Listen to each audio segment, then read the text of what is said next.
বিশ্বাস করুন, আল্লাহ যদি কাউকে কিয়ামতে হিসাবের জন্য ধরেন, জাহান্নাম ছাড়া কোনো উপায় নেই। হিসাবের জন্য যদি আল্লাহ তার কোনো বান্দাকে ধরেন, জাহান্নাম ছাড়া কোনো উপায় নেই। সেই জন্য আল্লাহর কাছে এই দোয়া করতে হবে, আল্লাহ পাক তুমি আমার হিসাব নিবা না, আমাকে ক্ষমা করে দিও।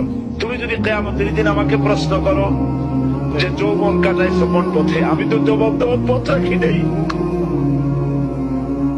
আমি তো আমার যৌবনকে নষ্ট করে ফেলেছি। তুমি যদি প্রশ্ন করো টাকা পয়সা কামাই করেছো কোন পথে, আমি তার জবাব দেওয়ার পথ রাখি নেই।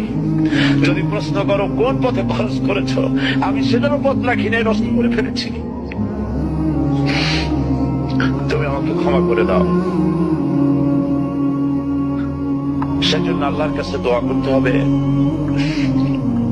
ربنا آتنا في الدنيا حسنة وفي الآخرة حسنة وقنا عذاب النار وادخلنا الجنة مع الأبرار وادخلنا الجنة بغير حساب। আল্লাহ তোমার নেককার বান্দাদের সাথে আমাকে জান্নাত দিও, আর তুমি দয়া করে কিয়ামতে আমার কোনো হিসাব দিও না।